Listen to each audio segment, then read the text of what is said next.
Hello everybody, my name is Mr. Leonard Wan and I'm the Subject Head of Humanities for Dunman Secondary School, and I'm here to answer all your questions today. Well, here we go. Question 1, History or Geography, which is your favorite? Well, I'm a history teacher by training, so history wins hands down. But if you're wondering, I did pure geography when I was younger too.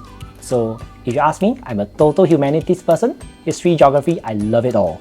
Is teaching students the humanities as easy as learning it? So teaching humanities is like teaching everybody to ride a bicycle.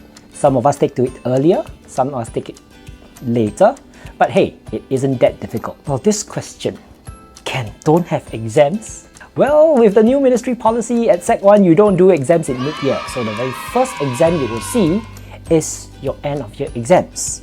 But that being said, don't worry. You have projects along the way, you have class assessments. So you do have the rigor, while we also will tell you that hey, exams comes at the end of the year and you would likely, very likely, be ready for it already. Well, if you go with history, it's Sir Stamford Raffles, 1890.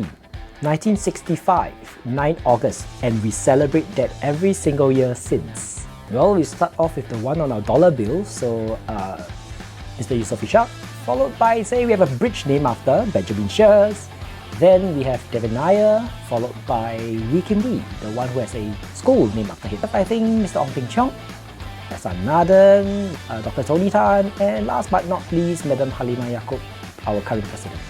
Well, you learn about the stories of human past as well as the world around you with the tourism, vegetation, climate. Well, we learn about things that not just the sciences and math.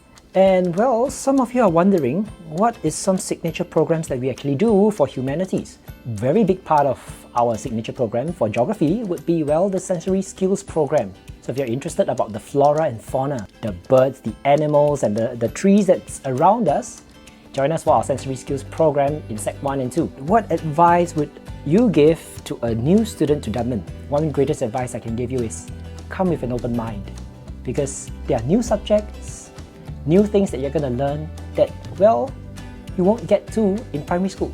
Come, get ready to learn, bring your A game, and I'm pretty sure you will enjoy the whole journey that we have 4 years in school together. What do you love about Dunman? Well, if you ask me, the biggest thing I love about Dunman, it's the people inside. I have a bunch of very caring, very friendly colleagues, teachers who are dedicated and love what they do. It's very refreshing every morning to come in early in the morning at 7:30 to be greeted with smiles, people who are dedicated at what they do, to go into classrooms and give our children a good journey into whichever magical subjects they are going to look into.